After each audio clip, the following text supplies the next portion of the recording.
Welcome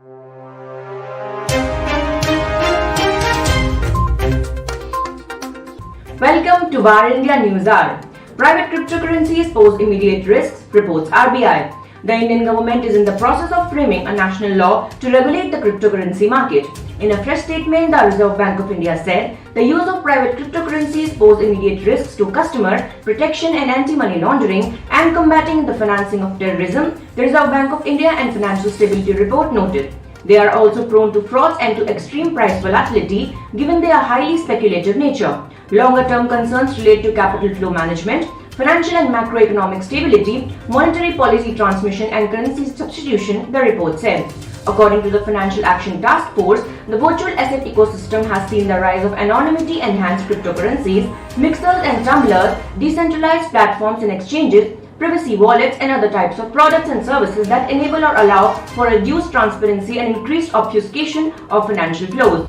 New illicit financing typologies continue to emerge, including the increasing use of virtual-to-virtual layering schemes that attempt to further muddy transactions in a comparatively easy, cheap and anonymous manner, the report said. These comments assume significance in the context of ongoing debates on whether India should ban private cryptocurrencies or not. The RBI time and again has highlighted the deeper macroeconomic concerns posed by the unregulated private cryptocurrency market in India. However, the central bank is open to the idea of introducing a central bank digital currency. The report reflects the collective assessment of the subcommittee of the Financial Stability and Development Council on risks to financial stability and the resilience of the financial system. The aggregate market capitalization of the top 100 cryptocurrencies has reached $2.8 trillion in the emerging market economies that are subject to capital controls, and free accessibility of crypto assets to residents can undermine their capital regulation framework, the report said. Let's look into today's headlines in VAR India. AWS outages underline the risk of public clouds for 4G. Cloud marketing promises a higher level of service, security and reliability, but AWS experienced events not once but thrice that brought down e-commerce, online gaming, streaming video and connected household appliances for millions of users for minutes, hours, if not a day or more. Amazon Web Services, Microsoft Azure and Google Cloud comprise two-thirds of the global cloud market, approaching $450 billion. Cable TV operators appealed TRAI to probe Sony, Star, Disney. Cable TV operators have asked the telecom regulator to look into the operations of the broadcasters such as Sony and Star Disney India for offering similar programming on both their linear as well as OTT service platforms, which is violating the regulations. According to the association, any broadcaster seeking downlinking permissions must provide satellite TV channel signal decoders to cable TV operators, DTH or IPTV service provider, excluding the OTT platform.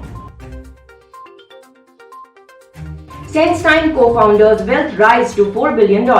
SenseTime Group Incorporation co-founder Tang Xiao has become one of the world's richest people. The Chinese professor's wealth has jumped by $300 million to roughly $3.7 billion after SenseTime ended 7.3% above its initial public offering price.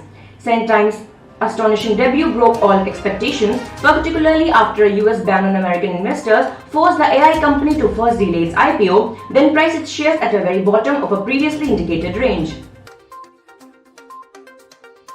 Flipkart to acquire ANS Commerce. E-commerce major Flipkart is in talks to acquire full-stack e-commerce enabler ANS Commerce in a deal worth Rs 250 to 300 crore. ANS Commerce helps brands sell online. It offers brand store tech, marketing, management, warehousing and fulfillment. The acquisition is expected to offer a new business line for Flipkart and enhance its exposure among emerging and existing D2C brands.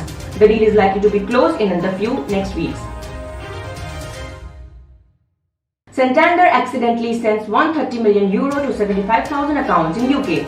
Spanish-owned bank Santander, one of the leading financial institutions in the United Kingdom, is attempting to recover Rs 1,300 crore which were unintentionally transferred to thousands of individuals on Christmas Day. The bank said, "We are sorry that due to a technical issue, some payments from our corporate clients were incorrectly duplicated on the recipient's accounts." It is struggling to recover the money as most of it was deposited in accounts at rival banks like HSBC, NatWest, etc., which has made the recovery extremely difficult. That's all for now. Please like, share, comment and subscribe to VAR India News Magazine. You can download the VAR India app from Google Play Store and Apple App Store for the latest news and updates. Stay tuned. Thank you.